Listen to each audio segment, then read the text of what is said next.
Guys, I want to welcome everybody to another session. Actually, the first episode of season 3 of the Advisory Board podcast. And so I had to bring in a rock star guest to kick things off. I've got Graham Chapman with me today. So if you guys don't know Graham, I mean, Graham's a good friend of mine, but a couple things you got to know. One, collegiate baseball player, middle infielder, stud. Second, has an adorable baby Zoe. He's the general manager, but now as of today, the president of 919 Marketing. So congrats, man. And just an all-around amazing guy, just knows this industry, grew up in the industry pretty much. So Graham, tell me, actually, and let's talk about 919 for 1 second. If you don't know 919 real well, a lot of people have kind of pigeonholed them into this idea of, well, they just do PR, they just do a little bit of lead gen or basic digital marketing. Not even close to reality. These guys, they do full service like PR, digital marketing, SEO, PPC, web dev, video content development. They purchased a couple of, through acquisition in the last couple of years, a couple of like hyper local social folks, a firm that just does that for like the local unit level to automate and streamline the lead gen and the brand building for your local franchises, data analytics. I'm leaving stuff out here, Graham, but tell us a little bit more about 919 before we jump into our topic and about you, and then we'll dive right in. I don't know, man. I don't know what you left out. I think you did better than I'll do. So maybe we just wrap the podcast now. That's it. Okay. Yeah. Well, we haven't even gotten good. Yeah. Go ahead. What else do you know about that? Thank you. Thank you for the kind words. All those things are true, except for me being a stud college athlete. I was a very below average college athlete, but I did play college ball. That was fun. Yes. 919 Marketing, we are the only full service comprehensive content marketing agency of our kind. So people may think, okay, great. That means you're the jack of all trades, master of none. It's not true. We still are, the most strategic storytellers in franchising. And with that underpinning or that focus and passion for great storytelling that inspires action, the medium you can learn aptitude and the technical capacity to use, be it social digital, be it PR, be it owned content on your website, but all of it comes back to understanding the art of storytelling, which is core of everything we do. So as you mentioned, we were fortunate to receive a private equity injection from a family office at the end of 2020, which allowed us to take, all that great national work we were known for and that reputation we've built in franchising for more than 15 years, go out and grow from a 35-person to a 100-person shop. We acquired a company called Seralytics, which everyone knows is 919 Insights, our data analytics arm that makes sure we make all decisions based on data. And then their two founders are now our chief digital officer and chief technology officer. So not only do we have that data that helps us make smart choices, the brain power and the firepower that created that idea are now helping to drive all lead generation and lead nurturing campaigns that we handle here in-house at 919. And then we went out because franchisors forever are like, you do all this great stuff to help us generate more brand awareness at the national level and generate more franchise leads. Can you do that stuff for our franchisees? And forever, the answer was no. But now, after a year ago acquiring a hyper-local social digital agency that does everything local marketing for franchisees, we can take that same data-based approach and apply it to franchisees. So as Dave said, any marketing needs you have on the consumer or fran dev side, national or local, we can help you with that at 919. Awesome. I think you said that much better than I did, Graham. Just want to contradict what you said before. So thanks, man. And I appreciate you making time. It's a busy time of year. We're all ramping up for shows, going to our client shows. It's a crazy time of year. But I wanted to start this process because there are two things in the landscape of all franchise concepts right now and all businesses, frankly, that are causing folks to struggle with lead volume. Lead volumes have slowed down for home services, personal care, restaurant. Like people are spending a little less money right now because everyone's a little bit worried about the economic decline. Inflation's killing us. Let's not get political, but we could talk about exactly why that happened. It doesn't take a macroeconomist to figure out that we screwed ourselves there, but we're living in the bed that we made, right? So lead volumes are down. People have to get better ROI on their lead investment and their marketing spend. They have to be able to track it and make sure they're making smart decisions. That's what we want to talk about today in general. And let's just talk about the tip of the spear of that lead funnel. So when you've got folks from your perspective, Graham, you guys are generating leads. Can we talk a little bit about what do you see are some gaps in the way that your clients, if you guys do a great job generating the leads, where are you seeing gaps today and the way that they're engaging those leads that you generate through all these different channels you guys can operate? Sure. As you all know, Dave, we could riff on this around the campfire for a couple hours, just this topic alone, but I'll start with a few things. So it's almost cliche at this point, but too few people actually follow through on this, focusing on quality over quantity. There are any variety of lead sources, I guess I'll focus more on the franchise development side here, that can produce a volume of opportunities, or like, specific names and email addresses, or whatever else. But a lot of those, if they're producing those in crazy volume, those are cold leads, those are random lists. You need to be careful about the legal ramifications you may have there if people haven't opted into those things. So be very careful about the sources you're using to try to connect with folks, especially in today's day and age. So, I mean, the way we start helping our clients navigate this process, number one, we have the benefit of entering, this relationship with a franchisor without having any, internal bias or incentive of recommending a specific type of strategy or tactic. If it's a straight digital agency or a straight PR agency, they're going to say you need to do this because that's what they're good at. Again, we have the aptitude to do all those things. So we're going to come in, build a strategy, and compare your current status as a brand, your reputation online, what candidates are thinking about you against your top competitors, and come up with a custom built game plan that is surrounding the core KPIs that matter. And to us, they're 5. So first, of course, it's still a numbers game. You have to track and have expectations for the overall amount of leads produced and an associated cost per lead for those overall leads. You need to know that.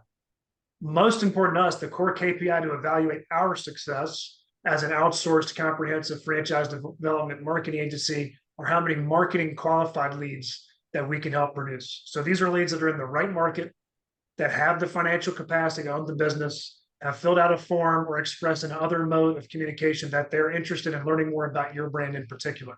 They've checked those boxes. As your marketing agency, we've done our job.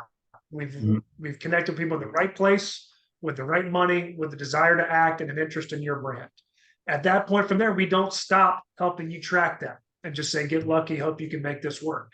Yeah. We have already agreed before we start working that a certain percentage of those MQLs, marketing qualified leads, have to convert to SQL. So when the sales lead and our clients get them on the phone, they have verified that they have the money, they're in the right markets, and they're taking the next step. So, and then from there, obviously, we have an expectation of discovery days of deals. But go ahead, Dave. Oh, yeah, no. So I want to talk about the MQL to SQL conversion, because that's a huge difference. Like some folks, it shouldn't be that big, but there's a big gap sometimes. You'll see MQLs come in. That's where a lot of marketing folks stop. They're like, okay, we've done our job. Good luck.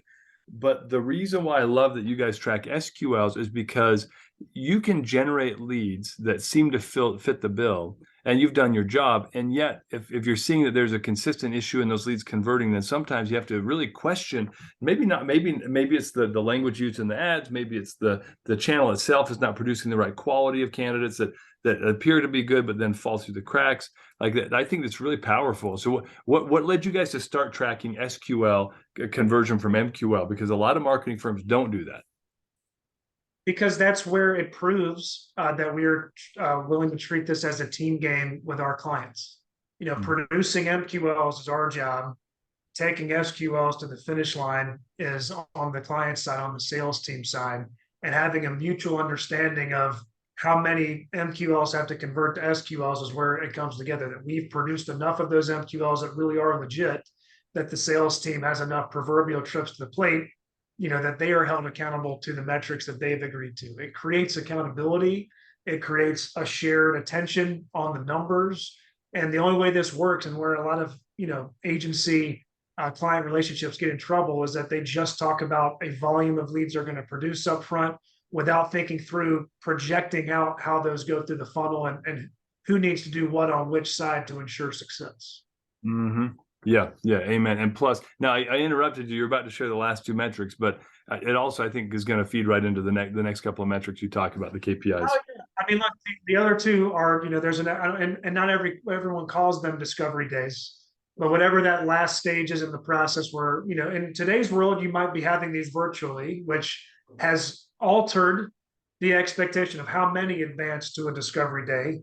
Mhm. More will advance to a discovery day if there's a virtual option, but it's Yeah. likely that, they're more likely to be less, engaged and less likely to move forward after the fact than they used to be. I mean, for a long time, you should expect to close 70% or more of candidates that got to discovery day. We're seeing that number go down because people aren't literally flying out to either meet that candidate where they are, or that candidate's flying to the corporate headquarters for that final step. Yeah. And then, of course, deals, right? And that breaks down in two different ways. So there are a ton of brands out there now focused on multi-unit, multi-location deals, or that multi-unit, multi-brand audience, mumbos. And when we have to go through this, it's a breakdown of right up front expectations of this many deals equating to this many locations. And so, of course, if you're targeting that smaller pond of multi-unit owners or active business owners in the franchising community already, your cost per lead and cost per deal is going to go up because you're expecting them to make a larger investment in your brand. Yeah. Yeah, I agreed. Agreed. And all these things also contribute into some of the other metrics that I'm sure you guys are tracking, like ROAS and things like that. You got to have ROI metrics connected to the lead sources. And so, but if a lot of folks I talk to, they have no idea what that even means. And they're like, oh, no, our goal is 10 units. But you can get 10 units and your average cost per unit acquired or per deal done might be $15,000 to $20,000 if you're not paying attention. Where if you're managing it, you could get it down to, I mean, what's the most competitive? And I know this is not a standard, right? But like the low end that you've ever seen, like what's the minimum you've ever seen on an average like cost per deal? I have seen reasonable cost per deals or cost per units, however you, depending on the brand. That can be as low as $5,000. Mhm. But again, depending on the audience, Yeah. depending on market availability, depending on the investment level, depending on the type of candidate, Yeah. some brands need to go in with an expectation that this is going to cost 50,000 or more per Mhm. deal because they're trying to sell 5 packs in 5 select markets. It's a lot Yeah. more expensive when you're reducing the geography and you're expecting people to make a much larger type of investment and a much larger type of commitment in your brand. I think that's where people get in trouble. Yeah. Franchise Update does a great job putting together the annual franchise development report each year that has wonderful information in it. But I would argue, this is I'm just throwing it out there, and this is what I've seen with brands that we're working with that have cost per deals, cost per leads that exceed what's presented in that report this year. And the reason is, in my opinion, that a ton of lower cost owner operator home services type concepts entered the fold after COVID for good reason. People are Mhm. stuck at home. They have all this, income that they are wanting, they can't spend on vacations or anything else.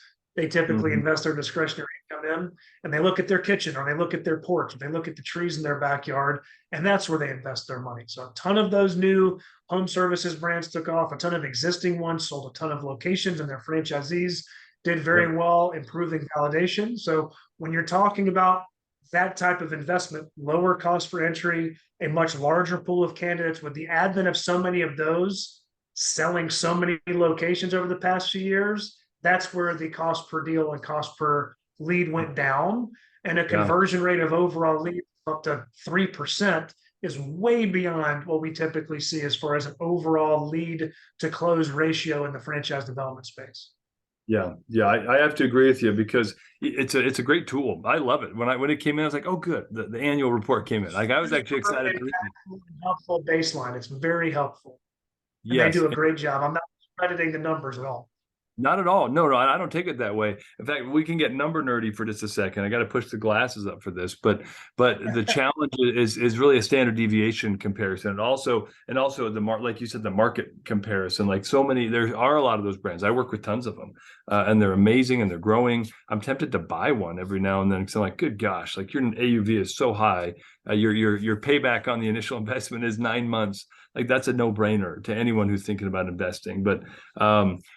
the point is their upfront investments, the difficulty of getting those deals done is so much less than somebody who's selling, I don't know, like a medical franchise, or somebody who's selling a higher end restaurant franchise, or a triple pack of quick serve restaurants. Like, that's such a different investment level by a factor of 10 Yes. to 20. It's just, I agree with you 100%. You got to be careful. And that's why you said this early on, but benchmarking, you got to benchmark, and then you've got to build the strategies about what people are doing in industry.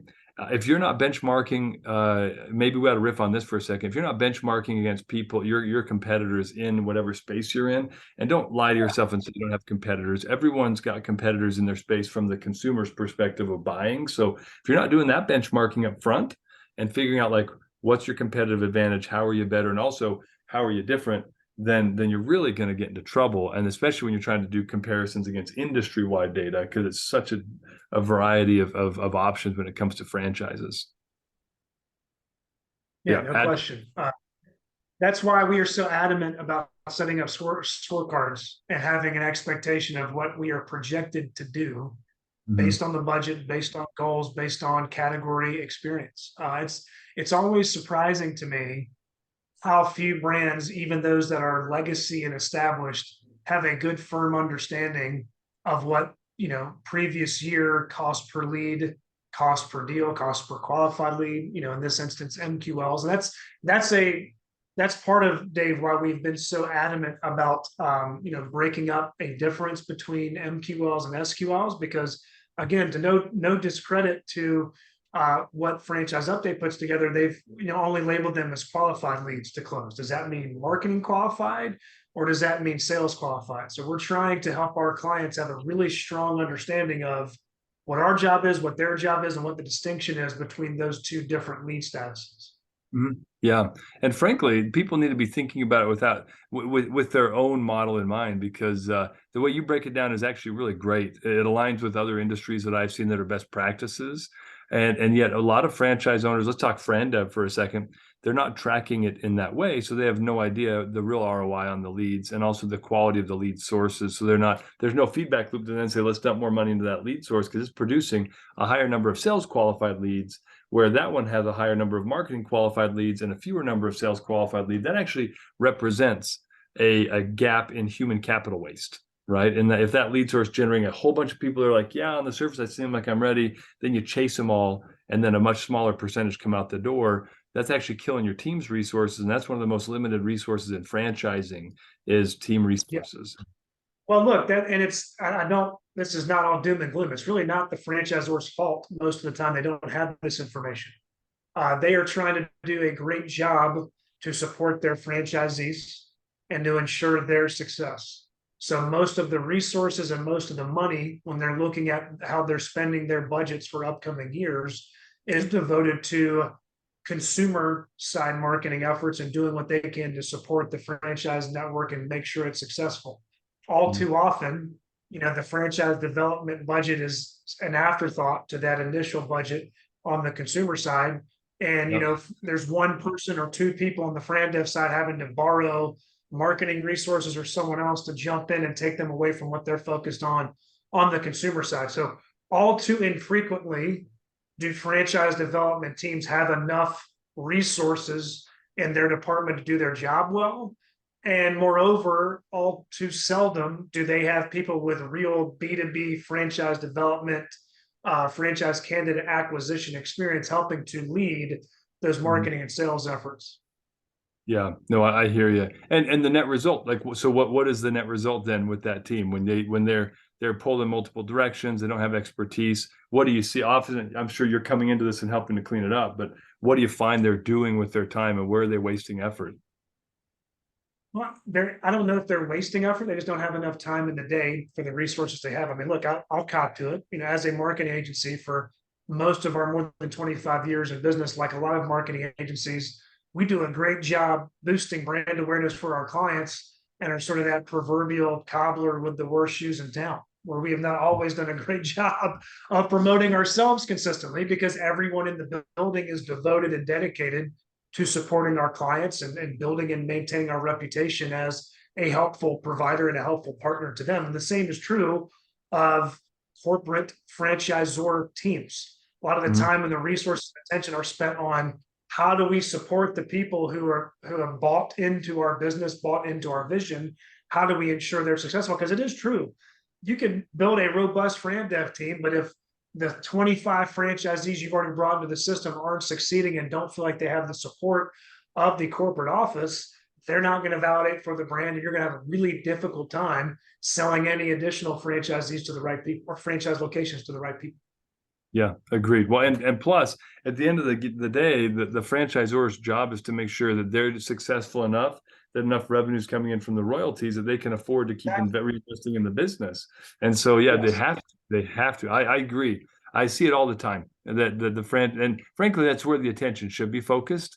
And yet, it Yes. means there's often almost woeful neglect of other parts of the business where they need resources and time and effort and humans. And I guess our perspective is a little different because we usually work with folks who are like, hey, I got a problem. I'm not getting enough ROI from my marketing. And it's usually they discover that it's them, not the marketing partner. And so we see usually people they just don't follow up enough. They got piles and piles of dead leads. Like these are MQLs that came through and they didn't have enough time to call all of them. And so like those are things that we see where there becomes that human capital restriction on the available effort has to be magnified somehow. Like usually automation is a big part of it. Structure, lead source quality assessment. They have to be doing these things and figure out, okay, since we have limited bandwidth, let's make sure we're putting it on the right lead sources. Again, circling back to you and your KPIs and the data you talked about. If you don't have that loop and you don't have the resources to automate through tech, some sort of process to create scale with the limited humans, you usually see a lot of struggle. This is why it's imperative that there is a consistent communication between the CRM partner, like a ClientTether, with the franchise development and lead nurturing agency like us at 919, and with the client, to ensure that when a program is launched, that there's a real strategy in place, that your marketing partner has worked with you to figure out, based on the investment level, based on the personas you're targeting, based on the industry in which you operate, what has proven to be an effective type of lead source. Number one, to make sure sort of we identify a fewer, bigger, better programs to test, but make it a test, especially early on, the first 3 to 6 months of that type of relationship, that you have a blended lead generation strategy using multiple different strategies so you can evaluate which one works. And look, if your marketing partner you're working with isn't willing to say, look, this is the budget for the 12 months. This is where we think it should go up front. And these are the goals and KPIs we have. If they're not willing to adjust, especially the working budget, what's out in market that is specifically being used to go out and reach and influence and convert new candidates. If they're not willing to see that as a living, breathing, working file, that every 90 days or so, you're able to look at what's working and move dollars around to invest more in the strategies that are producing the right types of leads, that's a warning sign. But anyway, back sort of to the point Dave is making, getting those lead statuses figured out up front. So it's not the whole proverbial, half of my marketing is working, I just don't know which half. So you've been really smart about working with your marketing partner to have a blended set of programs that are custom tailored to go after the audience that matters to you. And when you push that down, the marketing agency, the client, and the CRM partner have all worked together to ensure, no matter what they've set up as lead statuses in that CRM system, that we are all crystal clear on what is defining of just an initial or overall lead, what's an MQL, what's an SQL, and then the discovery day and deal. Like because almost every franchisor we work with has a whole heck of a lot more lead statuses than just those 5. So which of those lead sources represent each of those stages? So again, everyone is crystal clear on what the scoreboard is saying, so we can actually evaluate what's working and what isn't. Yeah, amen. Preach on, brother. I see that challenge a lot, and I want to circle back to something you said, which is this partnership between the marketing firm and your sales technology firm. In this case, let's say you and me, right?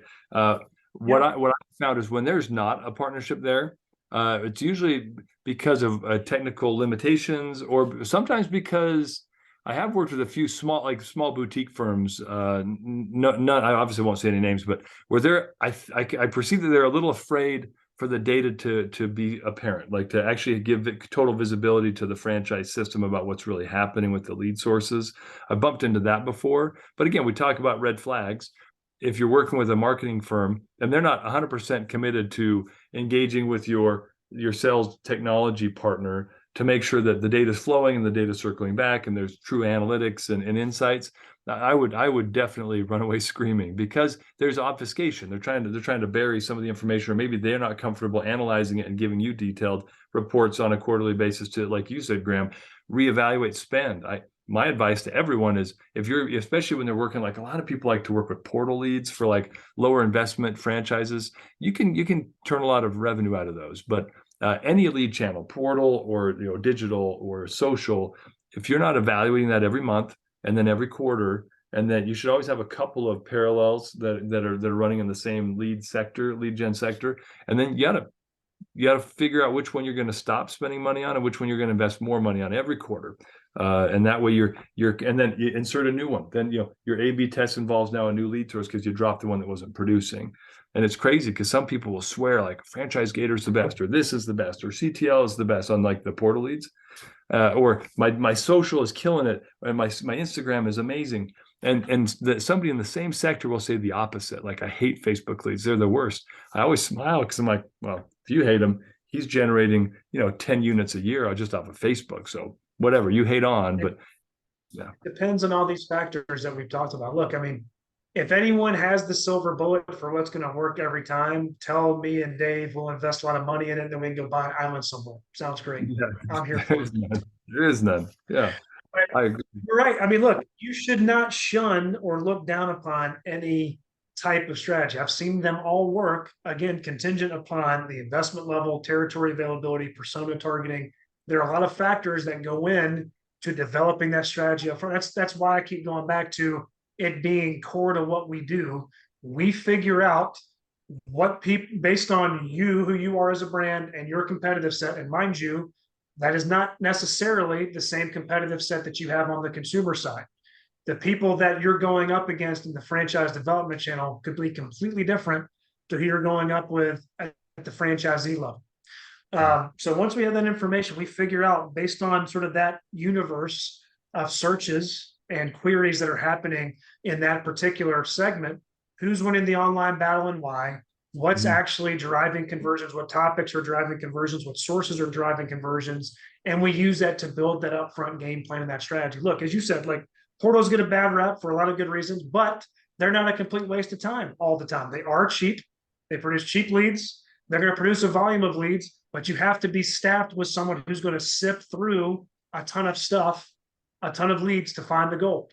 Often Facebook can be similar, where there's a ton of leads produced at a lower cost, and you have to have someone who's going to grind it out and work through all that leads to find the good stuff. So depending on how your team is constructed, there's a blend of different lead generation platforms and tactics that can be used, but it has to fit your team. And Dave, as you and I talk about all the time, whatever you agree to as far as the fewer, bigger, better lead generation tactics you're going to use, with or without your partner, you have to treat them differently depending on what stage of the funnel they're entering your system. You shouldn't treat a portal lead like you treat a coach or broker lead. They are completely different. They know a much different amount about your brand, about your opportunity. They're probably much different in their seriousness and their sophistication about buying a business. And if you don't have a really firm understanding of where in your pipeline each of your lead sources is putting people, you're going to lose a ton of great opportunities. Yeah, I couldn't agree with you more. Let's go back one step. You said something that's really insightful, and I think a lot of people overlook this. And we talked earlier about apples to oranges comparisons in data, right? People inadvertently do that. They look at industry averages and say, "Oh no, my conversion rate is this," or "Oh no, my average, my customer acquisition cost is that." And one other thing that I see a lot, especially emerging and growing brands do, is they say, "Holy cow, I'm not producing as many units as Jonathan, JT over at HFC." They're comparing their sales efforts to a completely different infrastructure. They've got, inside salespeople sending appointments for closers, and they've got a massive marketing engine, and they're driving. They got 15 people on the team. Like, I see these poor emerging brands, and like, well, I've only sold 5 units. And you're like, you're a year old. It's just you doing that in addition to everything else. Like, your marketing strategy and your goals and expectations and KPIs have to be set around the team also, with the available resources. And it's foolish if you, as a marketer, you wouldn't do this, I know, but it'd be foolish to say, hey, I'm going to flood you with 200 leads a month. If it's Bob, the founder, who's selling, and maybe his wife helping out, right? Like, some of these emerging brands, that's all they got. So like, it's also a strategy of building the right lead gen for the individual team. And tell me a little bit kind of how you work around that, because I know you guys are very strategic in the way you coach. How do you determine the strategy based upon the team structure as well? Yeah, it's a great question. So first of all, you call me a stud, JT is the stud. Let's just get that out of the way. Okay. Let's be Yeah, on and off the golf course. I agree. Yeah. Absolutely. So all that goes into the program recommendations we would make. We're not going to recommend a lead source, even if we believe it's going to be impactful, if that brand doesn't have the resources to nurture those leads correctly or is unwilling to treat them differently. So that's one. But the other part that goes into sort of what you were asking, back to how we come about projecting an anticipated cost per lead and cost per deal, that goes into this. So a more limited staff that has, only so many different ways they could help nurture specific leads, that's going to limit the amount of lead sources we can recommend, because we're not going to recommend something that we don't believe is going to be successful. And moreover, the expected cost per lead and cost per deal is going to be elevated if they are younger, if they have limited brand awareness. Obviously their investment level, the higher the investment level, the smaller the pool of candidates, so the costs are going to go up. There are a lot of different factors that when we sit down, this is something that happens before we even start working with our clients. Part of our pitch process and our engagement process is, look, we could show you a bunch of super cool creative. We could show you a bunch of stuff to pique your interest. We're not going to do that up front. What we're going to do up front is we're going to say, what are the goals? What are the brass tacks figures you have to hit to determine if we believe that's reasonable and achievable? We'll come back to you to say, based on the markets you're in, based on what the data is telling us, because we run an initial report with our insights platform, we want to give you an understanding of what things should cost and what your expectation should be going in before we sit down to build out a creative brief and specific creative strategies and copy to help fuel our recommended strategies. We don't want to just come up with this creative up front, because we've seen pretty websites, we've seen pretty creative ad sets. That's all well and good, but if you don't have any information or understanding of what copy needs to be there to reach the right people and convert them, you can have the prettiest website of all time, but if no one finds it, it's irrelevant. It's useless. Yeah, agreed. I agree with you 100%. And I just want to reiterate something you said, Graham, which was that these brands that are newer, that haven't already invested in their brand awareness, they haven't invested in their storytelling and creating this persona so that people, when they find them, really identify with them. Expect early on to have a much higher customer acquisition cost, the higher cost per lead.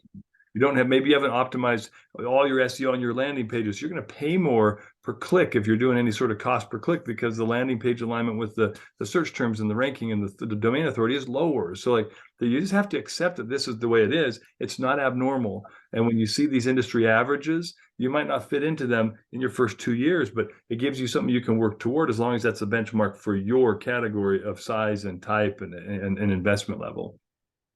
That's right. Far too many brands, especially younger ones, which I understand why, that's their source of information, treat this as a copycat game. But what you're mentioning is important. All the factors matter. If you've built momentum, if you've added to your team, if you've generated credibility and validation with your franchisees, if you have historical information that you can learn from because you've been running franchise development campaigns for multiple years and you have an understanding of at least what hasn't worked, then you can be smarter about how you approach things moving forward. And you can absolutely have an expectation that the cost per deal and cost per lead should drop. Mm-hmm. Yep, totally agree with you. but you got to recognize where you're at in the process. Otherwise, you make yourself miserable. It's like teenagers on Instagram seeing everyone with their perfect lives, right? You kind of put yourself in the same situation as a franchise owner, thinking, "Oh, I should be there," but you can't be because you're not Sinorama, right? It's okay. Let's shift. So one of the things, Graham, you're in a unique position, right? Because you guys have all the data analytics that you do. You've been doing this for a long time. You work with tons of brands. There, a lot of things are shifting a little bit. So maybe as we wrap up, one of the thoughts to wrap up on today that I wanted to focus on is data trends. Like, what are some of the things that you're seeing, insights that you're observing, and the ways the markets are shifting, the way strategies are changing? You mind maybe riffing for a couple minutes on things that you're seeing from your unique seat and perspective of what's adjusting in the data trends and the stuff in the industry? I could riff for a long time, as you mentioned. I'm going to choose to use this as an opportunity to issue a public service announcement for not just all franchisors, but all businesses out there. No one is surprised to know that Google runs the world as it does. And they are updating their Google Analytics platform to GA4. So right now, all the data you're collecting to evaluate performance on your website is going to be rendered irrelevant this summer. And the sooner you get GA4 set up, Google Analytics 4, version 4 of Google Analytics, the sooner you're going to be able to capture data that you can use moving forward. So anyone here, if you want to reach out to me directly to ask for support on where to get started, we are happy to help anybody inside and outside the franchising space. But if you forget everything else we've talked about, remember this: Google Analytics 3, the current instance of Google Analytics that's been tracking data on your website for years, is going to be sunsetted in this summer. I don't know the exact date, but it is coming soon. And the sooner you get GA4 set up, the more data you'll have to make choices once that transition has been completed. So GA4 transitions, if you want to talk about data, that's the only way you're going to have access to data is if you make that change. Holy cow. Well, glad you brought that up because I was not paying attention. And so I'm sure my marketing gal knows, but if she doesn't, we'll make sure we update that on our own website. But yeah, I'm not huge. trying to scare people. I just want people to know their numbers. And the only way you'll have access to it is if you make that transition sooner than later. Yeah. Well, thank you for that.